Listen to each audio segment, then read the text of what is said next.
Scrub typhus కేసులు ఏపీలో ఇప్పుడు భయాందోళనకు గురిచేస్తున్నాయి. రాష్ట్ర వ్యాప్తంగా కేసులు పెరగడంతో ప్రభుత్వం అలర్ట్ అయిపోయింది. స్వయంగా రంగంలోకి దిగినటువంటి సీఎం చంద్రబాబు స్క్రబ్ టైఫస్ పైన ప్రజలకు అవగాహన కల్పించాలని అధికారులను కూడా ఆదేశించారు. ఇకపోతే ఈ వ్యాధి గురించి చాలామందికి అవగాహన లేదు. డెంగ్యూ, మలేరియా, వైరల్ ఫీవర్ లాగే దీని లక్షణాలు ఉంటాయి. ఈ వ్యాధి బ్యాక్టీరియా సోకిన చిన్న పురుగు కాటు ద్వారా వ్యాపిస్తుంది. తర్వాత అది స్క్రబ్ టైఫస్ జ్వరంగా మారుతుంది. దీనిని బుష్ టైఫస్ అని కూడా పిలుస్తారు. చాలామంది దీని గురించి ఆందోళన చెందుతున్నారు. అసలు స్క్రబ్ టైఫస్ అంటే ఏంటి? ఇది ఎలా వస్తుంది? సోకినప్పుడు ఏ లక్షణాలు కనిపిస్తాయి? ఈ వ్యాధి గురించి ఎవరు మరింత అప్రమత్తంగా జాగ్రత్తగా ఉండాలి?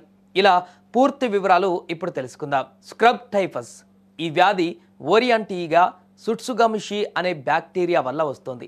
ఈ బ్యాక్టీరియా ఎలుకలు, కుందేళ్లు, ఉడతల శరీరం పైన కనిపిస్తుంది. చిన్న పేనులా కనిపించే కొన్ని కీటకాల కాటు ద్వారా మానవులు ఈ బ్యాక్టీరియా బారిన పడతారు. అడవులు లేదా గడ్డి వంటి పచ్చదనం ఎక్కువగా ఉన్న ప్రాంతాలలో ఇవి ఎక్కువగా కనిపిస్తాయి. ఈ కీటకాలు మానవ చర్మాన్ని తినడం ద్వారా మనుగడ సాగిస్తాయి. మిడ్జెస్ సాధారణంగా చీలమండలు, దిగువ కాళ్ళు, మోకాలు, నడుముపై కొడతాయి. అయితే ఇది అంటువ్యాధి కాదు. ఇంతకు స్క్రబ్ టైఫస్ లక్షణాలు ఎలా గుర్తించాలి అనేది ఒకసారి చూద్దాం. కీటకం కుట్టిన తర్వాత 10 రోజుల్లోపు స్క్రబ్ టైఫస్ లక్షణాలు ప్రారంభమవుతాయి. జ్వరం, వణుకు పుట్టడం, తలనొప్పి, కండరాల నొప్పి, కీటకాలు కుట్టిన ప్రదేశంలో చర్మం రంగులో మార్పు, చర్మంపై దద్దుర్లు రావడం స్క్రబ్ టైఫస్ లక్షణాలు.